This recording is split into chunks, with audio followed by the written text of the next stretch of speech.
I think Jake needs to be the enemy on a card. I think that he needs to be the villain, you know, and I think that you need to want to see him get beat up in the same way that people wanted to see Floyd get beat up. So the best case scenario for a Jake is if he's fighting somebody that's incredibly well liked.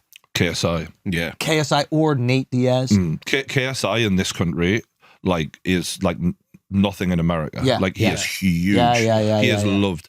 And he's fighting soon. So he's going to fight Swarms. Yeah, this guy Swarms, I have no idea who the fuck he is. What are your thoughts on that fight? Why not fight Jake right now? We talked to him the other day. We had him on the pod the other day. He was fucking phenomenal. Great. But it was one of those things where it's like, now Jake's canceled bout, and then you have a canceled bout. This is a great opportunity to do it. But then again, he's been inactive for a while. Yeah, Jake's been hitting high level stuff. Like, you know, he's flatlined UFC champions. Yeah. And JJ has never quite hit that level yet because he only fought Logan, then took a big break for his music. Yeah. But that's that fight, right? That'll do, like, we'll sell Wembley out when that happens. Easy. Like, it'll be like Anthony Joshua level fight. It'll be fucking massive. Yeah, that's which $1 million is mental considering this all started from a couple of little YouTubers just piss farting around. Here's a question. I actually meant to ask JJ this, but then we got caught up just having fun. How many guys have done more for boxing than KSI in the past 30 years? It sounds crazy. Yeah. But in terms of just like bringing a lot of money into it, and then now Jake is fighting for fighter pay and like better care for fighters. All this stuff happened off of a couple of YouTubers, KSI, forget the other guy's name, being like, hey, let's box. That's what turned this whole thing. It really changed everything. Mate, it's so bizarre. But I never thought, to be honest with you, when it all started, I was interviewing these guys right before they had their first ever fights, and I never thought they'd actually fight real boxers. Like, and a lot of people now are like, yeah, but he was a UFC guy. I'm like, this guy started punching 3 years ago. He's just knocked out the welterweight champion of the world in the UFC. Like, if we'd said that when these guys were having their first fights and not looking great, people had said you were full of shit. So I think that people just adjust to the now very quickly. Like obviously you're saying Logan, he didn't win any rounds against Floyd. I'm like, listen to what we're saying here. This is Logan Paul, move the bar. the Disney kid in a ring with Floyd. Can I tell you why it bothered him so much? I just put it together.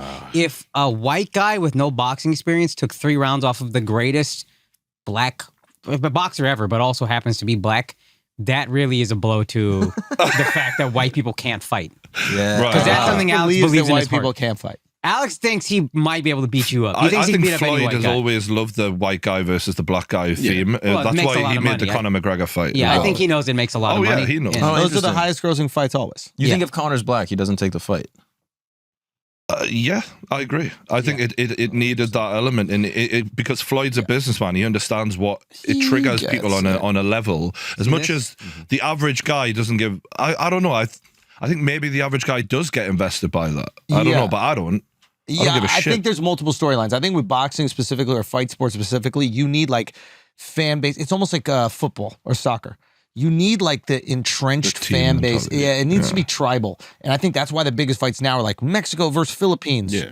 Do you not think I wanted also Amir Khan religion to be a champion so fucking badly I can't even explain it. And he's Pakistani. Yeah. He's English, but Pakistani origin. And I wanted him to be champion so fucking badly. Yeah. It was unbelievable. You would root for Manny Pacquiao because he was closer to India. Because he's Asian. We'll continue to do so. Yeah. Yes. We'll continue to do so. So at the end of the day, you need that. In the ring?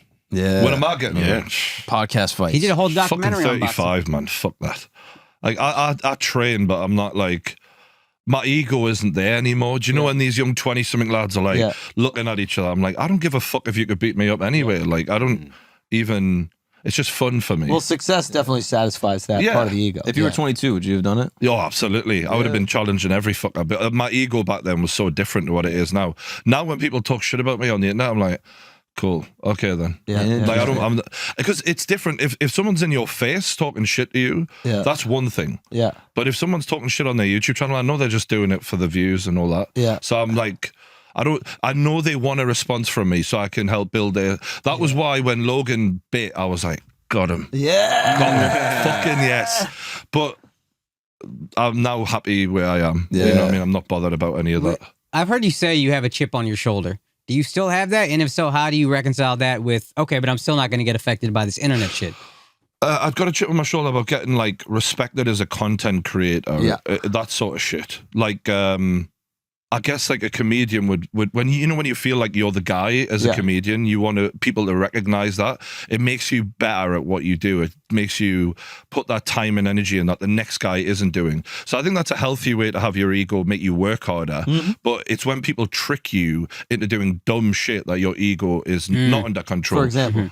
Like me agreeing to fight fucking the heavyweight champion of the world or some dumb shit like that. You know what I mean? I don't know. Like that. I think that's what we see with some of these young guys is they get in the ring and before they know it, they're like, fuck, I don't know how to fucking box. Yeah. Jake Paul fucking does. And all of a sudden he's knocking out Nate Robinson because Nate Robinson's looking at him going, I'm an athlete. And Jake's like, cool. Yeah, good for you. All right, mate. We'll see how that works out for you. Yeah. You know? I think that KSI Jake Paul fight is kind of inevitable at this point. If you had to make a prediction on that, what would you say? Right now, Jake Paul's the better boxer.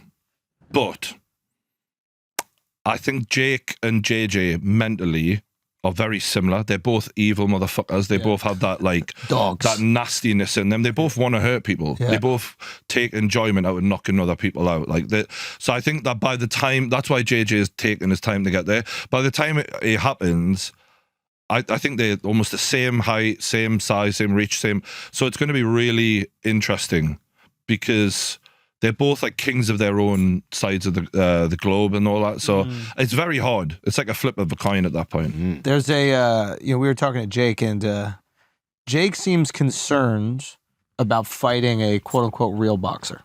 Yeah, that's ego. And that's ego. Oh, yeah. And I said to him, I was like, fuck what these people think. Fuck them. If you're going in there, you're risking your life. Make the big money fights. Fight Nate Diaz, mate. Fight Nate. Fight JJ. But just who cares what the average person is trying to discredit you thinks? Because no matter what you do, they're going to discredit you.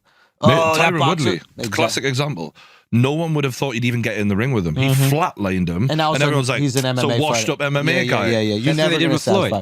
Even now, he doesn't get respect really, but it's always something. Yeah. He fought Manny Pacquiao. That's what they were all saying then. Oh, yeah, you fought him too late. It's always going to be something. People don't want to like you. They're not going to like you. They're going to find the excuse. Another 50 million fighting this year and live. Protect your brain. Yeah, check the ego.